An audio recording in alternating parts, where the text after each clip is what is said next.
नमस्कार, DD news Uttarakhand के सभी सम्मानित दर्शकों का आज हम एक विशेष कार्यक्रम आपके लिए लेकर आए हैं। आज हम बात करेंगे जनजातीय गौरव दिवस के इस उपलक्ष्य में जिस कार्यक्रम पर हम बातचीत करने जा रहे हैं।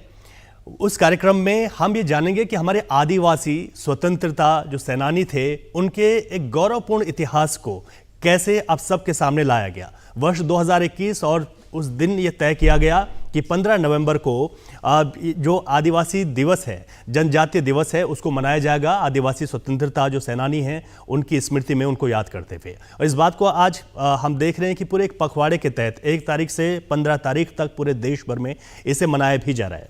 और इसी पर बातचीत के लिए हमारे साथ योगेंद्र सिंह रावत जी इस वक्त मौजूद हैं और हमारे साथ जो कि निदेशक हैं, अपर निदेशक हैं जनजाति कल्याण के उत्तराखंड के। सर, आपका बहुत बहुत स्वागत है। नमस्कार, हमारे इस कार्यक्रम में आपने यहाँ बुलाने के लिए धन्यवाद। और सर, हम क्योंकि आज हम जनजातीय गौरव दिवस पर बातचीत करने जा रहे हैं और उसके बारे में हम आपसे जानेंगे कि जब भारत सरकार ने इसकी शुरुआत की और जो योजनाएं हैं उन योजनाओं का उत्तराखंड में क्या प्रभाव पड़ रहा है, उस बातचीत को हम आगे बढ़ाएंगे। लेकिन उससे पहले जनजातीय गौरव दिवस से जुड़ी हुई एक रिपोर्ट आपको दिखा रहे हैं। रिपोर्ट पहले आ गई। आदिवासी स्वतंत्रता सेनानियों की जब जब बात आती है तो सबसे पहले लोगों की जुबान पर बिरसा मुंडा का नाम आता है। जनजातीय गौरव और संघर्ष के प्रतीक भगवान बिरसा मुंडा की गाथा हर देशवासी को प्रेरणा से भर देती है। ये उनके संघर्ष का ही परिणाम था कि आदिवासियों के लिए विशेष कानून बना और आजादी के आंदोलन में उनका अमिट योगदान ही था कि उनकी याद में हर साल 15 नवंबर को जनजातीय गौरव दिवस मनाया जाता है, जिसकी घोषणा प्रधानमंत्री नरेंद्र मोदी के नेतृत्व में भारत सरकार ने 2021 में की थी। बिरसा मुंडा का जन्म 15 नवंबर 1875 को झारखंड के उलीहातू में एक मुंडा परिवार में हुआ। ये वो समय था जब ब्रिटिश राज ने मध्य और पूर्वी भारत के घने जंगलों में घुसपैठ करना शुरू कर दिया था। अंग्रेजों की इस नापाक हरकत ने आदिवासी समुदाय को काफी नुकसान पहुंचाया, जो सदियों से प्रकृति और प्राकृतिक संसाधनों के साथ सामंजस्य बनाकर रह रहे थे। अंग्रेजों ने छोटा नागपुर क्षेत्र में जमींदारी व्यवस्था शुरू की, जिससे परंपरागत आदिवासी खुंडकट्टी कृषि प्रणाली नष्ट हो गई। खुंडकट्टी प्रणाली में आदिवासी लोग भूमि के संयुक्त रूप से मालिक होते थे। अंग्रेजों ने जमींदारी के साथ साथ साहूकारी और ठेकेदारी प्रथा भी शुरू किया। इन सब का परिणाम ये हुआ कि आदिवासियों का भरपूर शोषण होने लगा। अंग्रेजों ने जंगलों में घुसपैठ करने के साथ ही आदिवासी क्षेत्रों में बड़े पैमाने पर धर्मांतरण भी शुरू कर दिया। बिरसा मुंडा ने इसका विरोध करते हुए ब्रिटिश शासन और धर्मांतरण के खिलाफ आंदोलन चलाया। इसके साथ ही उन्होंने मुंडाओं और अन्य आदिवासी समुदायों में प्रचलित कई अंधविश्वास रीति रिवाजों को खत्म करने की मुहिम भी छेड़ दी। अंग्रेजों के शोषण और धर्मांतरण की नीति के खिलाफ बिरसा मुंडा ने आदिवासी समाज को जागरूक किया। आदिवासियों को जल, जंगल और जमीन की रक्षा के लिए प्रेरित करते हुए बिरसा मुंडा ने 1899 और 1900 में उल गुलान यानी महा उथल पुथल आंदोलन शुरू किया।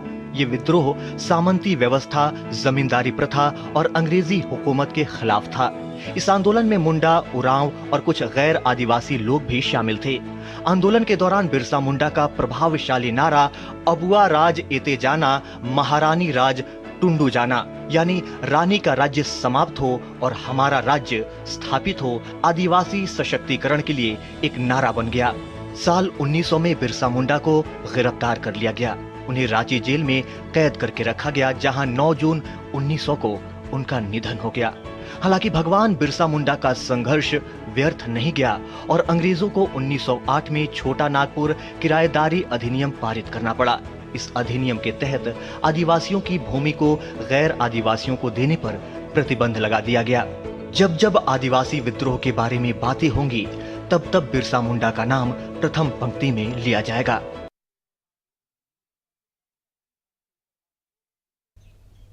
इस रिपोर्ट के बाद एक बार फिर से हमारे विशेष कार्यक्रम में आपका स्वागत है। जनजातीय गौरव दिवस पूरे देश ने बड़े उत्साह के साथ मनाया। पूरे पखवाड़े के तहत इस दिवस को मनाया गया। भगवान बिरसा मुंडा की जब बात होती है तो 15 नवंबर का जो तारीख है वो इसीलिए रखी गई क्योंकि उनके जयंती का ये दिन है। और हमारे साथ जैसे कि हमने बताया कि आज इस पूरे विषय पर बातचीत के लिए योगेंद्र सिंह राउत अपर निदेशक जनजाति कल्याण से मौजूद हैं। सर शुरुआत करते हैं। जी। और जैसे कि हमने देखा कि भारत सरकार ने एक स्टेप लिया और उन्होंने ये कहा कि हम ये समझ सकें कि हमारा जो आदिवासी समाज है उस समाज में आज किस तरीके की ज़रूरतें हैं, उन ज़रूरतों को पूरा किया जाए और साथ ही साथ जो हमारे स्वतंत्रता जो सेनानी हैं आदिवासी समाज से जुड़े हुए उन लोगों के भी याद करने का दिन है। इस पूरे वर्ष में हम देख रहे हैं कि उत्तराखंड में भी खूब कार्यक्रम चल रहे हैं अपने आदिवासी समुदाय को लेकर और पूरे देश भर में कार्यक्रम चल रहे हैं। लेकिन सबसे पहले मैं जानना चाहूँगा कि इस दिन का महत्व आदिवासी समाज के लिए और हम सब के लिए कितना महत्वपूर्ण हो जाता है। पहले तो मैं आज कहना चाहूँगा कि जनजाति गौरव दिवस की आपको भी बधाई, और इसके साथ मैं आपको ये भी बताना चाहूँगा कि भारत सरकार ने ये निर्णय लिया है कि इस वर्ष को जनजाति गौरव वर्ष के ही रूप में मनाया जाएगा। तो एक प्रकार से ये पूरा वर्ष जो है ये जनजाति को डेडिकेटेड है। उसी के क्रम में कई योजनाएं भारत सरकार द्वारा लॉन्च की गई और उनको कार्यान्वित भी किया गया।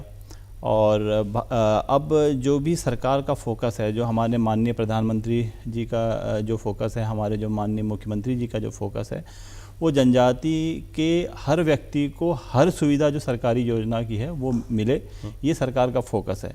तो इसीलिए जनजाति गौरव वर्ष मनाए जाने का यही एक उद्देश्य था कि जो जनजाति परिवार या जनजाति समुदाय जो अभी अंतिम पंक्ति पे है वो अब अग्रिम पंक्ति पे आए। और सरकार की ये मंशा भी है कि योजनाएं ऊपर से ना चलें, यानी कि योजना का निर्माण ऊपर से ना हो, योजनाओं का निर्माण नीचे से हो, उनकी आवश्यकता को देखते हुए नीचे से डिमांड आए और उसकी पूर्ति की जाए। ये और जो जनजाति गौरव दिवस और जनजाति गौरव वर्ष का यही एक फोकस है। बहुत अच्छी बात आपने कही सर कि ये वर्ष तो जनजातीय गौरव दिवस तो हम हर 15 तारीख को मनाते हैं, लेकिन ये तो वर्ष ही जो है जनजातीय गौरव दिवस के तौर पर इस बार देखा जा रहा है। एक बहुत अच्छी आपने बात की कि जो योजनाएं हैं वो ऊपर से न बनकर धरातल पर जिन लोगों को उनकी आवश्यकता है वहां से उनकी शुरुआत की जाए।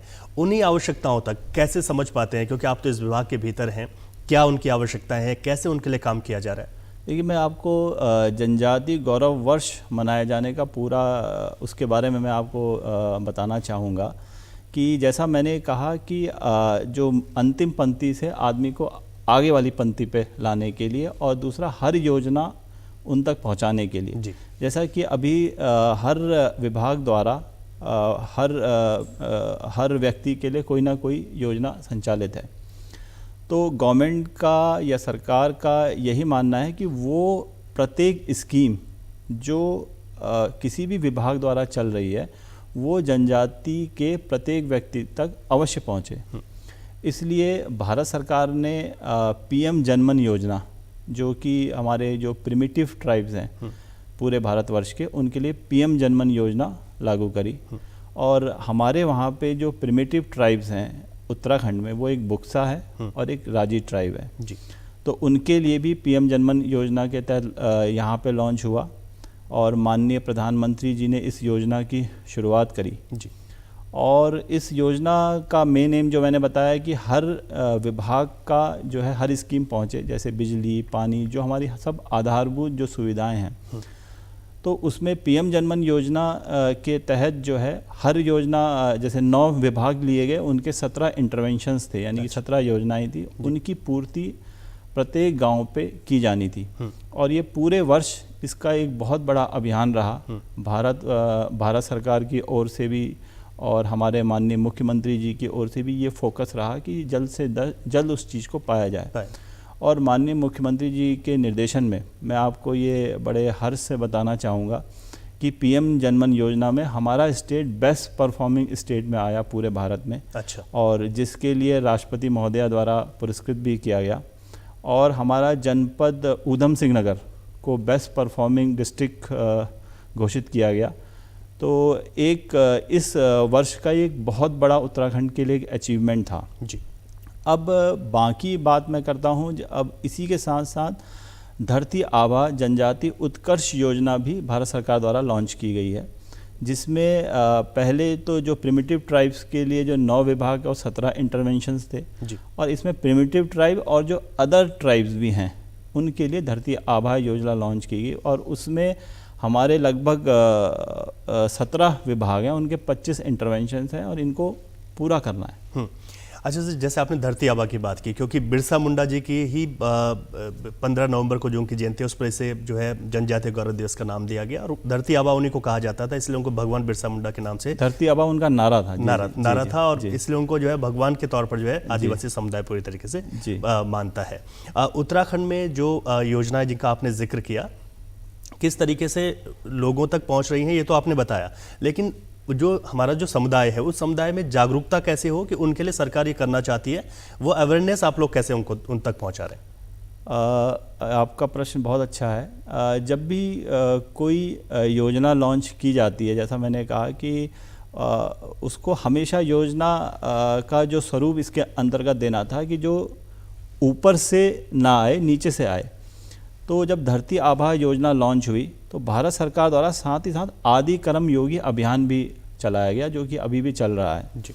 तो आदि कर्मयोगी अभियान का मेन फोकस यही था कि जो सरकारी अधिकारी हैं तो वो एक मिशन कर्मयोगी यानी आदि कर्मयोगी के रूप में काम करें। तो जैसे मैं सपोज जनजाति कल्याण में काम कर रहा हूँ, पर कोई ग्राम्य विकास का व्यक्ति है तो उसको मेरी योजनाओं की जानकारी नहीं रहेगी, तो एक समन्वय की काफ़ी कमी रहती थी, क्योंकि हमको 25 योजनाएं अलग अलग डिपार्टमेंट्स की पहुंचानी है। तो भारत सरकार द्वारा एक आदि कर्मयोगी अभियान चलाया गया और ये अभियान दुनिया का आदिवासी योजनाओं को कार्यान्वित करने का सबसे बड़ा अभियान भी रहा जी। इस योजना का मेन फोकस ये था कि पहली बात की जागरूकता पैदा की जाए और जागरूकता पहले अधिकारियों कर्मचारियों में पैदा की जाए और ये बताया जाए कि किस प्रकार हम अपने आदिवासियों के जो परिवारों को उनसे बात करके उनको योजनाओं को बताएं। तो इसके लिए इसमें पहले एक स्टेट लेवल वर्कशॉप हुई जिसमें हमने स्टेट मास्टर ट्रेनर बनाए गए।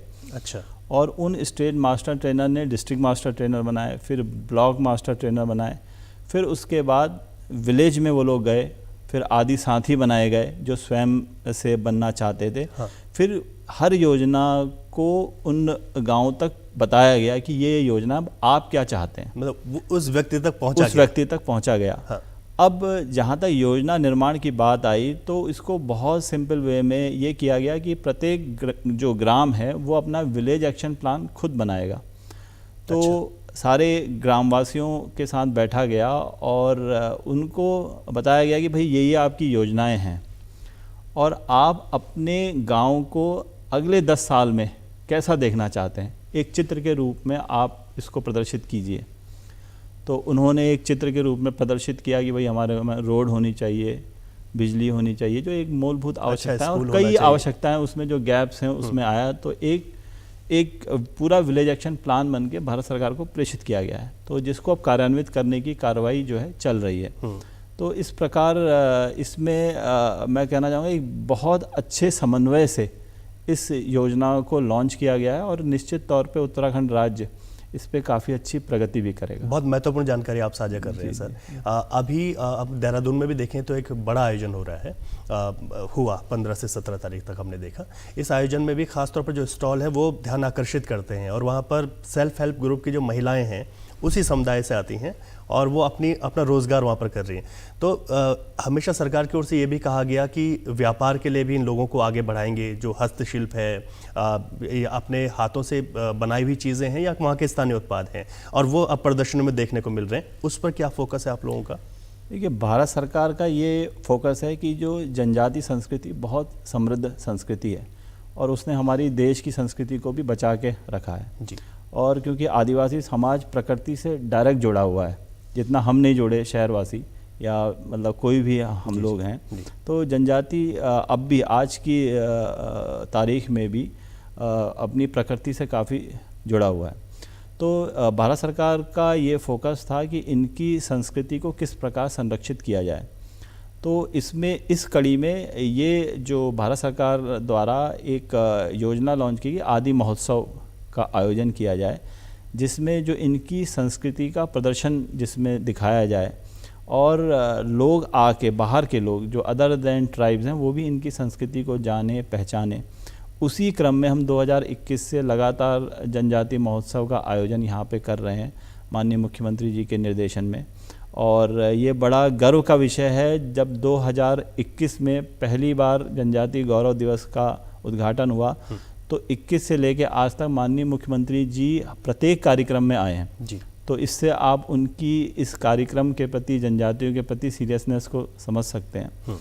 तो जैसा कि आपने कहा कि इनके जो सेल्फ हेल्प ग्रुप्स हैं इनको क्या लाभ हुआ। पहली बात तो ये थी कि पहले इनके उत्पादों के लिए मार्केट नहीं मिलता था, या कोई अपना उत्पाद दिखाना चाहता था तो उसके लिए कोई मार्केट प्लेस नहीं मिलती थी। तो इस प्रकार के आयोजनों से उनको एक मार्केट प्लेस मिल पाया।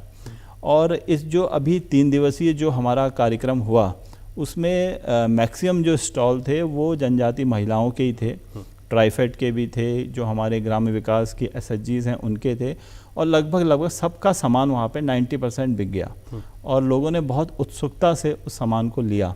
तो निश्चित तौर पे अब आने वाले समय पे उसकी डिमांड बढ़ेगी तो वो बेहतर ढंग से अपने सामान को बेच पाएंगे। बिल्कुल सर, आपने जिस तरीके से महिलाओं का जिक्र किया और महिला सशक्तिकरण की बात पर इस पर आ जाती है, तो महिलाओं के सशक्तिकरण से जुड़ा हुआ इसे कैसे देखा जा सकता है कि महिलाओं का किस तरीके से सशक्तिकरण हो रहा है, वो अपने उत्पादों को लेकर एक वैश्विक मंच पर हम कह सकते हैं, क्योंकि वो आ रहे हैं, क्योंकि आपने कहा कि जो अन्य लोग भी हैं वो भी उसमें शामिल हुए और उन्होंने देखा और उत्पादों की बिक्री भी खूब हुई, लोगों ने बहुत सराहा उस चीज़ को। अब पता नहीं आप शायद हमारे ये वाले कार्यक्रम में आए कि नहीं आए, तो मैं बताना चाहूँगा कि अब अगर आप इस कार्यक्रम में भी देखेंगे जो हमारे जो महिला सांस्कृतिक दल थे उन्होंने इसमें बढ़ चढ़ के भाग लिया।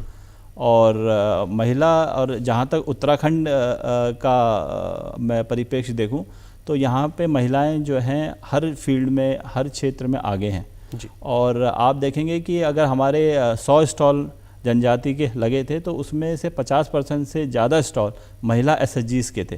तो ये अपने आप में प्रदर्शित करता है कि महिला खुद आगे बढ़ के आ रही हैं। और एक दल तो मुंशारी से, जो एक सांस्कृतिक दल मुंशारी से आया था पूरी महिलाओं का, तो उससे आप बल्कि वो सबसे दूरस्थ क्षेत्र है हमारा, कहेंगे तो चाइना बॉर्डर है, तो वहाँ से भी आया था। तो निश्चित तौर पे महिलाएं तो इसमें बढ़ चढ़ के भाग ले ही रही हैं और सरकार उनको अवसर दे रही है। वाकई में ये चीज़ें दिखाती हैं। अब सर आपने क्योंकि शुरुआत में ये बात बताई कि लोगों को क्या चाहिए, उन्होंने एक चित्र के माध्यम से आप लोग उनके बीच में जा रहे हैं और वो बता रहे हैं कि हमको अपना गांव ऐसा चाहिए, इस रूप में हम देखना चाहते हैं, और वही प्रपोजल जो है सरकार को भेजा गया जिस पर कि आप लोगों की वो कवायद भी शुरू हो गई है जिस पर काम किया जा रहा है। अब बात करते हैं यहाँ पर बच्चों की शिक्षा को लेकर, क्योंकि शिक्षा एक बहुत बड़ा मुद्दा होता है। यहाँ के बच्चों के लिए एजुकेशन की वो मुख्य धारा में भी रहें, उनको जो योजना है उनका लाभ भी मिले।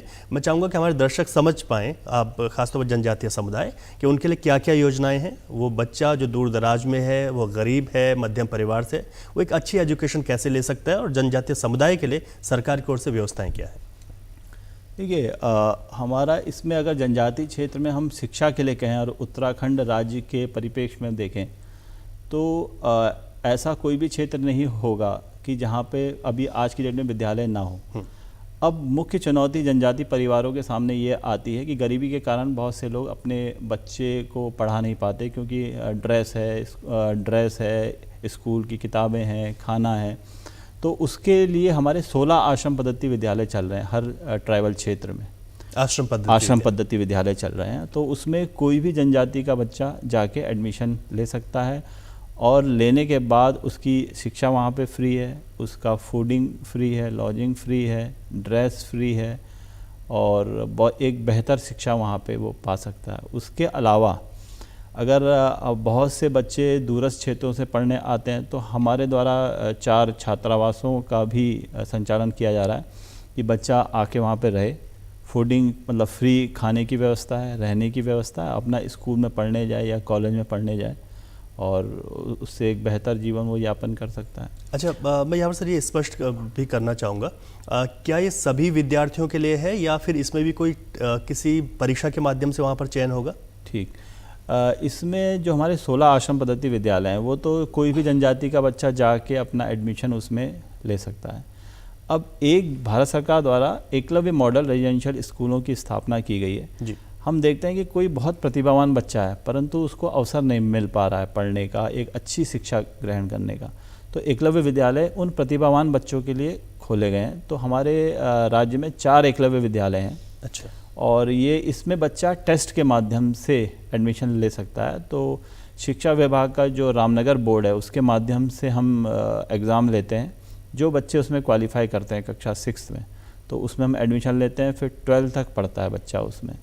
और इस स्कूल में पढ़ने का फ़ायदा ये है कि वो उसके हर क्षेत्र में उसको प्रगति कराई जाती है, चाहे स्पोर्ट्स के क्षेत्र में हो। अगर स्पोर्ट्स के क्षेत्र में हम देखें तो पहले वो यहाँ पे हमारे राज्य स्तरीय स्पोर्ट्स हम कराते हैं, फिर वो नेशनल खेलने जाते हैं। तो अगर वो स्पोर्ट्स में भी बढ़िया करना चाहे, और जनजाति के बच्चों का डील डॉल ऐसा होता है कि वो खेल में बेहतर कर सकते हैं। और इसके अलावा यदि वो डॉक्टर, इंजीनियर या किसी भी क्षेत्र में जाना चाहें, और उसका उदाहरण हमारा जो कालसी का विद्यालय है, तो वहाँ पे आपको हर क्षेत्र का बच्चा मिलेगा। खिलाड़ी भी मिलेगा, फौजी भी मिलेगा, MBBS वाला मिलेगा, IITN भी मिलेगा, नीट क्वालिफाई भी मिलेगा। तो निश्चित तौर पे उसका लाभ जो हमारे जनजाति के क्षेत्रों को मिला है EMRS का। अब इसका एक मोटा ऐसे आंकड़ा कि लोग किस तरीके से मतलब इसमें उत्साह भी है और लाभ ले पा रहे हैं, खासतौर पर शिक्षा व्यवस्था को लेकर जो योजनाएं हैं उनके लिए उत्तराखंड में क्या किस तरीके से लोग उत्साहित हैं? क्या आप सभी को जानकारी है, लोग पहुंच रहे हैं बच्चे वहाँ? देखिए, मैं ये एक अच्छा प्रश्न है कि, और मैं आपके आज यहाँ पे इस वार्ता के क्रम में भी जनजाति के जो हमारे क्षेत्र के जो लोग हैं उनसे भी ये अनुरोध करूँगा कि वो इन योजनाओं का लाभ लें। जो हमारे आश्रम पद्धति विद्यालय खुले हैं उसमें बच्चों को एडमिशन के लिए भेजें, और जो हमारे EMRS हैं अगर उनको लगता है कि हमारा बच्चा काफ़ी प्रतिभावान है तो एग्ज़ाम दिलवाएं और उसमें एडमिशन लें। और यहाँ पे मैं कुछ एक अतिरिक्त चीज़ बताना चाहूँगा कि हमारे 4 एकलव्य विद्यालय तो चल रहे हैं, और हमारे द्वारा या माननीय मुख्यमंत्री जी द्वारा जो हमारा बॉर्डर का क्षेत्र है मुंशारी, जहाँ पे राजी जनजाति निवास रहते हैं, वहाँ के लिए भी एक एकलव्य विद्यालय खोलने के लिए एक अनुरोध भारत सरकार को किया गया है। तो आशा है कि शीघ्र वहाँ भी जल्दी ही एक एकलव्य विद्यालय स्थापित होगा। और थोड़ा मैं भी चाहता हूँ कि जागरूकता तो बढ़नी ही चाहिए, और आप ऐसे कार्यक्रम करते हैं तो उससे भी और जागरूकता बढ़ती ही है। निश्चित तौर पर सर, हम भी चाहते हैं कि हमारे दर्शकों को एक सीधी जानकारी मिले। मैं इसमें एक और सीधा सवाल कर लेता हूँ कि अगर किसी भी व्यक्ति को जो हमारे जनजातीय समुदाय से जुड़े हुए लोग हैं उनको जानकारी चाहिए तो वो कैसे जानकारी प्राप्त कर सकता है? उसके लिए कोई माध्यम क्या ऐसा है कि वो वहाँ पर जाकर आप जान सके कि क्या क्या योजनाएं हैं? आप लोग तो पहुँच ही रहे हैं, लेकिन कोई व्यक्ति चाहता है। एक तो हमारा हर जनपद में जिला समाज कल्याण अधिकारी है, वहाँ पे एक ऑफिस है। हर ब्लॉक में एक सहायक समाज कल्याण अधिकारी बैठता है, वहाँ से वो लोग जानकारी प्राप्त कर सकते हैं। ब्लॉक से भी जानकारी प्राप्त कर सकते हैं। अगर जनजाति के पढ़े लिखे लोग हैं तो वेबसाइट के माध्यम से भी जानकारी प्राप्त कर सकते हैं। और सबसे महत्वपूर्ण जो मैंने आपको बताया, आदि कर्म योगी अभियान। आदि कर्म योगी अभियान का मेन फोकस ही यही है कि जागरूकता ज़्यादा से ज़्यादा बढ़े, जिससे कि डिमांड खुद हमारे पास आए। और आशा करते हैं, या मेरी या आशा करता हूँ कि निश्चित तौर पे ये लोगों की जागरूकता बढ़ेगी और अधिक से अधिक लोग इसका लाभ उठाएंगे। बिल्कुल। सर, एक चीज़ ये आती है, क्योंकि अगर हम कुछ चुनौतियों की बात करते हैं, कोई भी चीज़ है तो उसमें चुनौतियाँ ज़रूर होती हैं। क्या यहाँ पर कुछ ऐसी चुनौतियाँ हैं हमारी उत्तराखंड के परिप्रेक्ष्य में अगर बात करें तो कोई भौगोलिक चुनौतियाँ या कोई सामाजिक चुनौतियाँ योजनाओं को वहाँ तक पहुँचाने के लिए?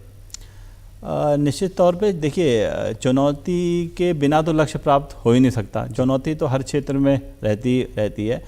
और कई प्रकार की चुनौतियां, जैसे कि हमारा जो भौगोलिक क्षेत्र है अपने आप में एक चुनौतीपूर्ण क्षेत्र है।